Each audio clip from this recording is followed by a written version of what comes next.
It's okay to think about sex. It's okay to think about sex. It's okay to talk about sex. It's okay to talk about sex. It's okay to develop feelings about sex. It's okay to develop feelings about sex. It's okay to show affection towards another person. It's okay to show affection towards another person. It's just not okay to have sex now. It's just not okay to have sex now.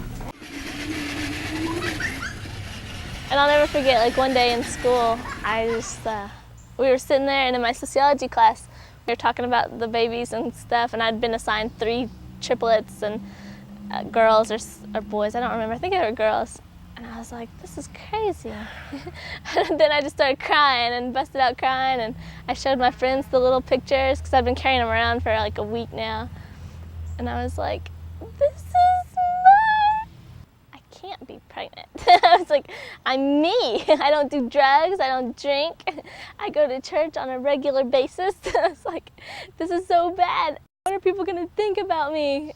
I just can't believe it. So how many of you guys know someone that's your age that's pregnant? Wow. I know that in Letcher County, a girl under the age of 19 becomes pregnant once every 6 days. I was 17 and I had met my ex-husband now, and anyways, I ended up pregnant and hid it as long as I could until I was so sick I couldn't. My mom found out. And then we didn't get married until I was 19. I found out I was pregnant like halfway through my senior year. And that was not the best thing in the world to find out when you're 17. It's kind of, wow. And then not to let anybody know is even scarier. Well, it was pretty hard because at first it wasn't that bad because I really didn't start showing until I was maybe about 6 months or something. And then as I got bigger, it hit me pretty quick. So when I go sit down in the desk, I couldn't just, flop down like I used to. I had to squeeze in there. And, people, I noticed they try to go out of their way to help me, and it kind of embarrassed me too. I mean, just drew a lot of attention. I never did like much attention. The most stressful time was I was taking some independent classes that weren't offered at the college I was at, and the paperwork was tremendous in this Shakespeare English class, and trying to get that finished, trying to take care of my babies, there were a lot of tears. He'd always be there. I'd be crying. I'd call him in the middle of the night, like 2 o'clock, and I'm like, I can't do this. I just gotta quit. I need to quit. I can't handle this anymore. And I get very frustrated about it because it's really hard. It really is. He was working at that time at Pizza Hut. I was working at a lumber company as an assistant bookkeeper. And we were going to make it. We were going to be happy. And of course, 3 months later, I got pregnant with our son. And life became, more challenging, more difficult. Well, I planned on leaving Whitesburg as soon as I graduated, and I couldn't do that because I was pregnant. And I had all these trips planned out. I couldn't do it because I had all these responsibilities now, and I had to get a job, and I had to work to provide for her. I was scared for her in the fact that I know what my K-TIP clients, which, the same age as she is, single moms, going to school, how hard it is on them because they have to come to me and say, I ain't got money for my gas, we have to work out a gas problem, my electric bill, work on that. But Janice had the asset, and a very big asset, the fact that she had a lot of support, she had support from me, she had support from my wife, she had support from her grandparents, who were a big support. And my parents, they both passed away now, but they supported her. Everybody was real supportive of Janice. It's been pretty hard because it just takes a lot because where I have to go to work so early and I have to depend on so many people to help me, and if it wasn't for my family, it would be very hard. Before I don't know, where I spent all my time at, and I could sleep. That was my biggest thing. I'd like to sleep late during the day. I'd sleep till 11 or 12 o'clock, and now you can't. When she gets up, I have to get up. I can't let her wander around the house by herself, so It's really hard getting used to changes. Because now it's hard, like when you want to go somewhere, trying to get her ready. And if she don't want to help, I mean, you're late for everything. Because, you know, if she won't let you fix her hair and keeps pulling it down, or she has her, you know, her days where she won't help, and it makes it hard. It's rough. I'm very lucky that I had so many people to help me out, though. Where I stayed in Whitesburg and went to community college, it was a lot easier than it was easier than anything else. Because if I would have gone off, I wouldn't have had any support, and I don't know what I would have done, but school's not easy. And especially when I went to Berea, after I got accepted there, I went there and I have nobody there, and it's a lot harder because you gotta work and go to school, and Berea's a lot harder than Southeast Community College. And I've always said that it's amazing to me that out of a class of 150, I graduated second. I didn't have a guidance counselor. I didn't have mom and dad. No one tried to discourage us from getting married. They tell me at Christmas, they're like, by the time next year at Christmas, you better be married to this boy. And I was like, I was like, okay, we'll see. But I just couldn't see getting married because of a child, because it doesn't help you, and if anything, it can hurt you if you're not really in love, and if you guys fight and things. First of all, just because you're pregnant by the guy, you don't have to marry him. That'd be the first thing. Second, if they're abusive, make sure you don't marry him. Get out of it. Because I went through that too.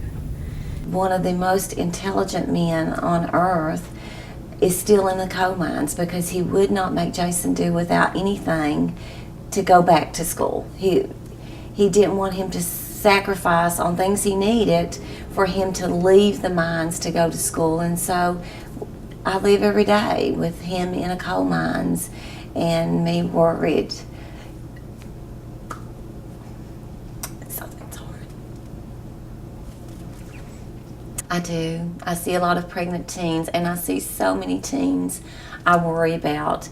Teens who I think are having premarital sex, and I don't know how cautious. And I just think, you know, they do not realize that life. I think even for the boys, they just aren't really thinking about the consequences of having a child. And I know that girls do, but they just, I think some girls even think that it's almost okay. Look at this ad. Everything is about sex. It doesn't matter what they're trying to study. It has to be about sex. Doesn't anyone think about anything else? I think that the kids need more instruction. They need to be aware of what's going on around them. They need to get away from the myths. And they just need to know about the dangers there is with that. Hey, John. Have you and Shannon done it yet? No, why? Well, I've been thinking a lot about having sex with Christina. Well, does she want to? We haven't really talked about it, but I've been thinking that, well, maybe we should do it. And you always have the right to say no, no matter what situation you're in. It's your choice. When is the right time to have sex? It's your own personal decision. You'll know you need to be able to handle all the responsibilities. Also, you're going to have payments to make every month. You're going to be able to raise a kid. You'll be able to pay the doctor bills if you catch an STI. So it's your personal time. And I don't think that means just putting everybody on birth control, and I don't think that means giving them condoms at school. I think it means they need to be told what's going on, and they need to have people to look at to see that it's not easy and it can happen to them. I mean, if you're a girl, think about what you would do if it was you, and how you'd feel if people were telling you that you're a slut or a whore. And even if you have the best background in the world, it doesn't matter. I mean, you can be rich, it's gonna happen to you. It can happen. You can be poor and it can happen to you. You can be an only child, you can be a child of 6. There is no certain quota, you know. It's a shame that more people are not understanding, you know. And back here, the Bible Belt, I understand that, you know, tradition holds true, that, you know, you meet someone, you get married, have a baby, but it don't always work that way, you know. And you just got to learn to live with changes, you know.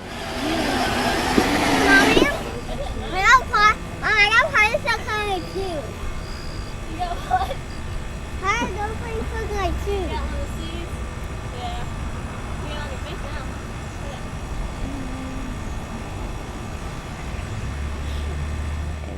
it's difficult to say that you would change anything once you have children, because if we did things differently, we may not have Jace, or life would turn out different. So you can't say to go back, but there were so many fun activities that was not a part of my college life.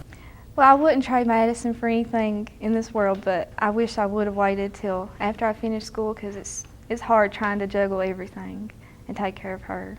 I remember, like being little in a grocery store and, hollering, "Mommy, I want this and this and this," and her trying to, get everything, done, all the shopping done. I gave her a rough time sometimes, and now whenever I go out into a store with Madison and she starts hollering that, I'm like, gosh, I'm sorry, I go home and call my mom and say, "I'm sorry," because it is hard. And kids don't understand that until, later. Now I look back and I can see. But I'm not great at it. If you're great at it, fantastic. I want to watch you for a couple of years and find out what you're doing, because I get by. I mean, I'm not fantastic at any of it, but Anna loves me, and I love her, and our family loves us, and they've accepted it. And I graduated from Berea, and that's a great thing, and I'm getting ready to get a job. And it may not be a $60,000 a year job, and it may not be a job where I travel all over, but I'll be helping people because it's what I want to do. And it's only like 2 or 3 years different than what I wanted to do before. It's not over.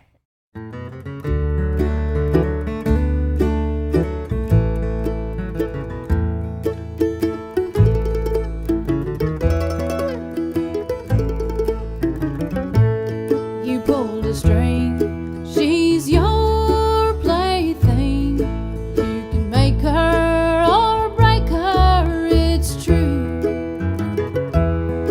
You abuse her, accuse her, turn around and use her, and forsake her anytime it suits you. She hangs around, playing the clown, while her soul is aching inside. She's hard